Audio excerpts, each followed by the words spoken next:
पर ये मसला हुआ, आप वहाँ पर आई विटनेस है, तो क्या हुआ था वहाँ पर? बिल्कुल सर, मैं वहाँ पे सब कॉन्ट्रैक्ट जो अभी हाईवे का काम चल रहा है, मैं वहाँ काम कर रहा हूँ। तो मैंने सुबह से ही देखा, क्योंकि मैं सुबह से ही काम पे था 9 बजे से ही। तो वहाँ पे लोकल लोग जो हैं यहाँ के, तो वो अपनी रेत वो ऊपर ला रहे हैं।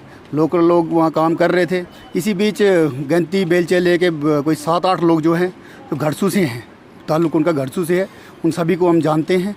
तो वो वहाँ पे आए और पहले ही उन्होंने शोर शराबा कर दिया, यहाँ कोई काम नहीं चलेगा, ये है वो है। तो उनका आपस में चल ही रहा था कुछ।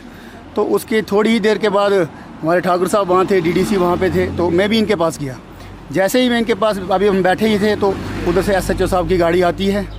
और जैसे एसएचओ साहब ने बोला कि इधर क्या गुंडागर्दी, यहाँ क्या चल रहा है, इतना इधर क्या हो रहा है, तो उन्होंने सीधा ही गाड़ी के ऊपर जो है पथराव शुरू कर दिया। पथराव शुरू करने के बाद वहाँ पे इतनी अफरा तफरी मची, जैसे मैं बोलता हूँ ये तो अब हिंदुस्तान का तालिबान बन गया प्रेमनगर, क्योंकि इतनी बुरी हालात उन लोगों ने यहाँ पे बनाई। हमारे जितने भी मेरे मेट थे, उनने सोचा हमारे ठेकेदार जो है वो आगे गए हुए, उधर पंगा हो गया तो ये दौड़ के आए। तो मेरे जितने भी यहाँ मेट थे, जो लेबर थे, ये सारे आए और सबको इन्होंने पत्थर मारे। और गाड़ियाँ हमारी जितनी थी वो तो उनको तोड़ा इन्होंने। और हमने अपनी जान बड़ी मुश्किल से बचाई वहाँ पे। एसएचओ साहब को भी सीधा ही उन्होंने मारने की सोचा था, क्योंकि गले से पकड़ा हुआ था और 7 लोग उनके ऊपर चढ़े हुए थे। मैं एडमिनिस्ट्रेशन से ये अपील करता हूँ कि अगर आपकी पुलिस सेफ नहीं है तो आप हमारी रक्षा क्या करोगे।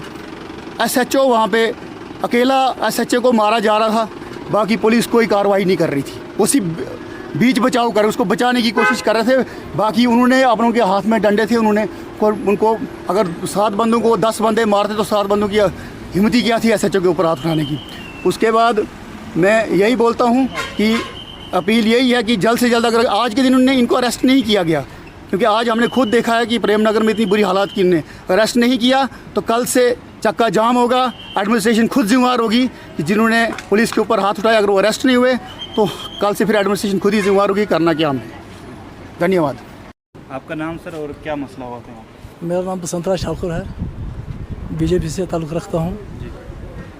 ये जो शिवनोद का जो नाला है, जहाँ पर रेत का मसला है, वहाँ पर कुछ ऐसे लोग वहाँ पर आ गए जिन्होंने आज वहाँ पर जिस किस्म की हालात क्रिएट की, क्योंकि यह इलाका पुरअमन इलाका है। भेला से कराड़ा से लेकर प्रेमनगर ठाठी तक पुरअमन लोग रहते हैं यहाँ पर, शांति का माहौल चाहते हैं ये लोग।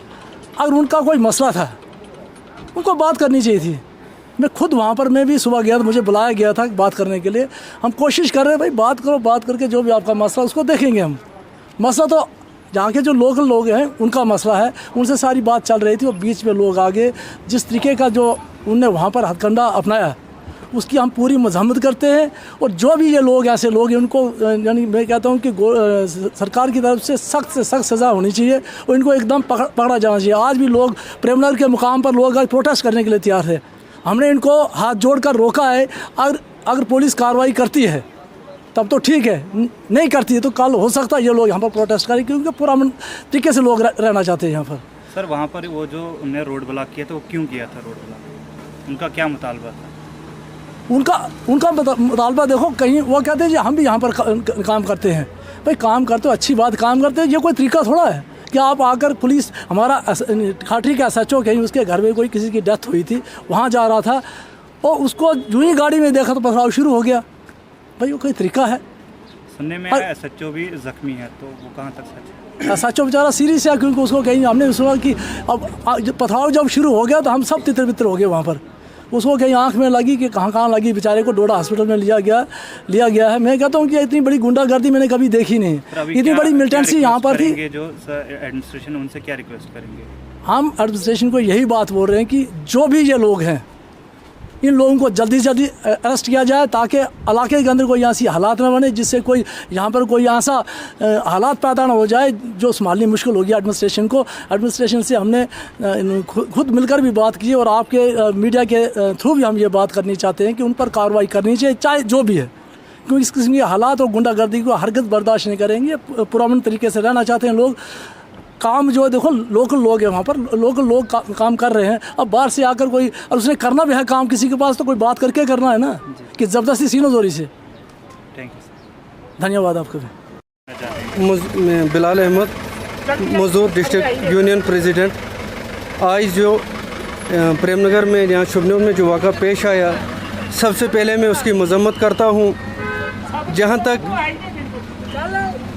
प्रोटेस्ट का सवाल और एहतजाज का सवाल है, वो आइन का बुनियादी हक है, लेकिन प्रोटेस्ट जो भी इंसान करे, जो भी मज़दूर तबका हो, किसान हो, लेकिन पुरअमन होना चाहिए।